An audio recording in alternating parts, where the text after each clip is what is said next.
പക്ഷേ അപ്പോൾ നമ്മൾ ഫ്രാൻസിനെ കുറിച്ച് വിശദമായി പറഞ്ഞു. പക്ഷേ ഇന്നത്തെ കിക്ക് ഓഫ്, അത് പ്രീ ക്വാർട്ടറിന്റെ കിക്ക് ഓഫ് തുടങ്ങുന്നത് മൊറോക്കോ പോരാട്ടത്തോടു കൂടി.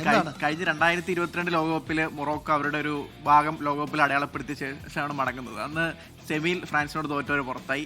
വീണ്ടും അതൊരു വണ്ടർ അല്ലെന്ന് അവർ ഇത്തവണ തെളിയിച്ചു കഴിഞ്ഞു. ഗ്രൂപ്പിൽ ബ്രസീലിനൊപ്പം ഉള്ള ഗ്രൂപ്പിലാണ്. ആ ഗ്രൂപ്പിൽ ഒരു മത്സരം പോലും തോൽക്കാതെ അവർ നോക്കൌട്ടിലെത്തി. നോക്കൌട്ടിലും ഷൂട്ടൌട്ടിൽ തോൽപ്പിച്ച് നെതർലാൻഡ്സിനെ തോൽപ്പിച്ച് അവരിപ്പോൾ റൗണ്ട് ഓഫ് 16 എത്തി നിൽക്കുകയാണ്. ശക്തരായ ടീം തന്നെയാണ് മൊറോക്കോ എന്ന് പറയുന്നത്. പ്രത്യേകിച്ച് അവരുടെ ഹക്കീമ അടക്കമുള്ള താരങ്ങൾ ഇസ്മായിൽ സായിബാരി അടക്കമുള്ള 3 ഗോൾ സായിബാരി നേടിയിട്ടുണ്ട്. അപ്പോൾ സായിബാരി ഈ ലോകകപ്പിലെ ഒരു വണ്ടറായി മാറിയിരിക്കുകയാണ്. ആരും പ്രതീക്ഷിക്കാത്ത ഒരു താരമായിരുന്നു. പെട്ടെന്ന് തന്നെ കയറി വന്ന് ബയൺ മ്യൂണിക്കിലേക്ക് പോവുകയാണ്. ബയൺ മ്യൂണിക്ക് സൈൻ ചെയ്ത് കഴിഞ്ഞു. അതാണ് ഈ ലോകകപ്പിലെ വലിയ ഇമ്പാക്ട് ഉണ്ടാക്കിയോ. അപ്പൊ തന്നെ വമ്പൻ ക്ലബ്ബുകൾ തേടി വരും എന്നതിന്റെ വലിയൊരു ഉദാഹരണമായി. ലോകകപ്പിലെ പ്രകടനം കൊണ്ട് പല താരങ്ങളുടെയും കരിയർ ഗ്രോത്ത് ഉണ്ടാകുന്ന കണ്ടിട്ടുണ്ട് ക്ലബ് തലത്തിൽ. അപ്പൊ അത്തരത്തിലൊരു ഉദയമാണ് ഇപ്പോൾ സായിബാരിയുടെ കരുതലുണ്ട്. കാനഡ അവരുടെ നാട്ടിൽ നടക്കുന്ന ലോകകപ്പാണ്. അതിൽ അവർ ആദ്യമായിട്ട് നോക്കൌട്ടിലെത്തി. വീണ്ടും ആദ്യമായിട്ട് പ്രീ ക്വാർട്ടറിൽ അവരൊരു ഇത് പക്ഷേ എടുത്തു പറയേണ്ട അവർ പ്രതിരോധത്തെക്കുറിച്ചാണ്. ഗോൾ വഴങ്ങാൻ പിശുക്കുള്ള ടീമാണ്. ആദ്യ മത്സരത്തിൽ അവർ നല്ല രീതിയിൽ ഓരോ വിജയം ജയം സമനില നിലയിൽ അവർ തുടങ്ങിയത്. പക്ഷേ ഗോൾ വഴങ്ങാൻ അവർക്കുള്ള വിമുഖതയുണ്ട്. അതാണ് ഇപ്പോൾ ഇന്ന് അവർ എതിർ ടീം നേടുന്ന ഏറ്റവും വലിയ വെല്ലുവിളി എന്ന് പറയുന്നത്. രണ്ട് ടീമും ഡിഫൻസിൽ സ്ട്രോങ് ആയിട്ടുള്ള രണ്ട് ടീമുകളുടെ പോരാട്ടം. അപ്പൊ അക്ഷയ്, നമുക്ക് ഇനി നേരെ ഈ രണ്ട് ടീമുകളുടെ പ്രകടനം എങ്ങനെയാണെന്ന് നമുക്ക് നോക്കേണ്ടിയിരിക്കുന്നു. ആദ്യം മൊറോക്കോയെ കുറിച്ചാണ്. മൊറോക്കോ എങ്ങനെയായിരുന്നു ഗ്രൂപ്പ് ഘട്ടത്തിൽ അവരുടെ പ്രകടനം എന്ന് നമുക്ക് നോക്കാം. ആ ഒരു ഗ്രാഫിക്കൽ റെപ്രസെന്റേഷനിലേക്കാണ്, അല്ലെങ്കിൽ ആ ഒരു കണക്കുകൾ എങ്ങനെയാണെന്ന് നമുക്ക് നോക്കാം. ഗ്രൂപ്പ് ഘട്ടത്തിൽ ആദ്യ മത്സരത്തിൽ ബ്രസീലിനോട് സമനില വഴങ്ങിക്കൊണ്ടായിരുന്നു തുടങ്ങിയത്.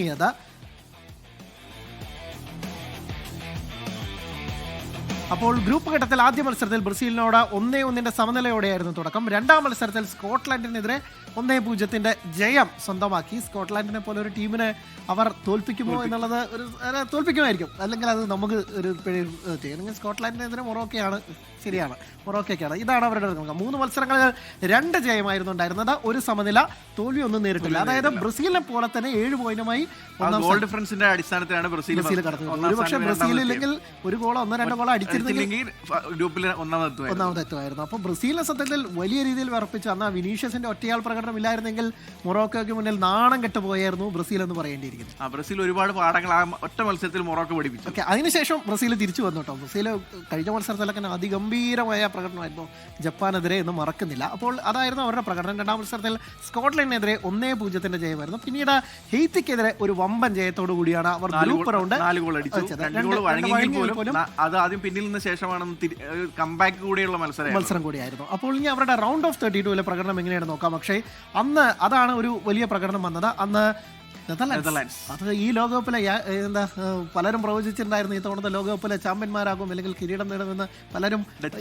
ഡച്ച് മറ്റേ നമ്മുടെ ജർമ്മൻ യോക്കിംഗ് ക്ലെമന്റോ അയാളൊക്കെ തന്നെ പറഞ്ഞ ടീമായിരുന്നു. പക്ഷെ അതുണ്ടായില്ല എന്നുള്ളതാണ്. മൂപ്പരെ ഏറി കയറി നെയ്മർ അടക്കം ഏറി കയറ്റി എന്നുള്ളത് വേറെ കാര്യം. അപ്പോൾ അതിൽ പെനാൽറ്റിയിൽ എടുത്തു പറയേണ്ടത് കഴിഞ്ഞ ലോകകപ്പിൽ 2 തവണയാണ് അവർ പെനാൽറ്റി ഷൂട്ടൗട്ടിൽ വന്നത്. യാസിൻ ബോനോ എന്ന ഗോൾ കീപ്പറുടെ മികവ് കണ്ട മത്സരം.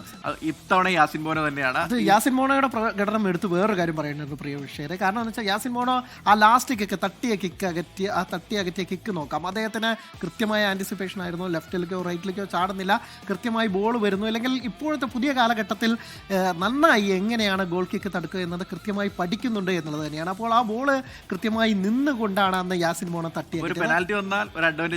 മൊറോക്കോ ഉണ്ട് എന്നുള്ളതാണ്. കഴിഞ്ഞ ലോകകപ്പിൽ ഇതുപോലെ തന്നെ യാസിൻ ബോണോ പെനാൽറ്റി സേവ് ചെയ്തു. ആഫ്രിക്കൻ നേഷൻസ് കപ്പിലും സെയിം വലിയ അഡ്വാൻറ്റേജ് ആണ്. യാസിൻ ബോണോയുടെ പ്രകടനം തന്നെയായിരിക്കും അപ്പോൾ ഇന്നത്തെ മത്സരത്തിലും വലിയ കാര്യമായി വരിക എന്നുള്ളത് തന്നെയാണ്. ഇനി നമ്മൾ മൊറോക്കോയിൽ നിന്ന് തന്നെ കാനഡയുടെ ഈ ഗ്രൂപ്പ് ഘട്ടത്തിലെ പ്രകടനം, റൗണ്ട് ഓഫ് 32 പ്രകടനം എങ്ങനെയാണെന്ന് കൂടി നോക്കേണ്ടതുണ്ട്. അത് കാനഡയുടെ പ്രകടനം അവർ ഗ്രൂപ്പ് ഘട്ടത്തിലെ ആദ്യ ബോസ്നിയോടൊരു 1-1 ഒരു സമനില ആ ഗ്രാഫിക്കൽ സ്ഥാനത്തിലേക്ക് നമുക്ക് പോകും. അതായത് 3 മത്സരത്തിൽ നിന്ന് അവർക്ക് 1 ജയം, 1 സമനില, 1 തോൽവി എന്നുള്ളതായിരുന്നു ആതിഥേയരായ കാനഡയുടെ അവരുടെ നാട്ടിൽ നടക്കുന്ന ലോകകപ്പ്. പ്രത്യേകിച്ച് പല ടീമുകളും അവരുടെ സ്വന്തം നാട്ടിൽ നടക്കുന്ന ആ ടൂർണമെന്റിന്റെ ഒരു അഡ്വാൻറ്റേജ് പലപ്പോഴും സ്വന്തം കാണികൾക്ക് മുമ്പിൽ, സ്വന്തം നാട്ടുകാർക്ക് മുമ്പിൽ കളിക്കുമ്പോൾ ഒരു അഡ്വാൻറ്റേജ്, ഹോം അഡ്വാൻറ്റേജ് ഉണ്ടല്ലോ. അത് അവർ പുറത്ത് നൽകുന്ന സപ്പോർട്ട് അത് കളിക്കളത്തിൽ അത് കളിക്കാനും പ്രതിഫലിക്കും. അതാണ് കാനഡ കാര്യത്തിൽ കണ്ടത്. ഓക്കെ, അപ്പോൾ അങ്ങനെയായിരുന്നു. അവരുടെ ആദ്യ മത്സരത്തിൽ ബോസ്നിയയുടെ സമനിലയായിരുന്നു. രണ്ടാം മത്സരത്തിൽ ഖത്തറിനെ 6-0 വലിയ വിജയം. ഒരു വലിയ 6-0 എന്ന് പറയുന്ന ഒരു ലോകകപ്പിൽ അവർ ഗംഭീര കളിയായിരുന്നു. അത് ഒരു ഹാട്രിക് ഒക്കെ ഒരു ഭാഗത്ത് നിന്ന്. അപ്പോൾ മൂന്നാം മത്സരത്തിൽ സ്വിറ്റ്സർലാൻഡിനോട് തോൽക്കുകയാണ് ഉണ്ടായത്. സ്വിറ്റ്സർലാൻഡ് കയറി സമനിലയായി, തോൽവിയായി, ജയമായി, എല്ലാം കണ്ടവരാണ്. ഇനി റൗണ്ട് ഓഫ് 32 വന്നപ്പോൾ അവിടെ സത്യത്തിൽ അവർക്ക് ഒരു കോൾ അടിക്കുകയായിരുന്നു. ദക്ഷിണാഫ്രിക്കയെ പോലെ കമ്പാരിറ്റീവ്ലി ഒരു ടീമായിരുന്നു കിട്ടിയത്. അതിൽ 1-0 ജയത്തോടുകൂടി അങ്ങനെ കയറി വരുന്ന കാനഡയെ കണ്ടു. അപ്പോൾ ഇന്ന് ഈ രണ്ട് ടീമുകളും സ്വപ്നതുല്യമായ കുതിപ്പ് നടത്തുന്നവരാണ്. ആ സ്വപ്നത്തെ കൂടുതൽ പിന്തുടർന്ന് അല്ലെങ്കിൽ അതിജീവിക്കുന്ന ആരായിരിക്കും എന്നുള്ളതാണ് ഏറ്റവും വലിയ കൗതുകം ഉണ്ടായിരുന്നത്. അപ്പോൾ എന്തായാലും നന്ദി അക്ഷയ്. അപ്പോൾ ഇന്നത്തെ ഒരു ഗംഭീര പോരാട്ടമാവട്ടെ ഇതും കഴിഞ്ഞ ഇപ്പോൾ നമ്മൾ അർജന്റീനയുടെ ഒക്കെ തന്നെ മത്സരം കണ്ട അതിന്റെ ഒരു വലിയ ഹാങ് ഓവർ മാറിയില്ല. അപ്പോ എന്തായാലും നടക്കട്ടെ.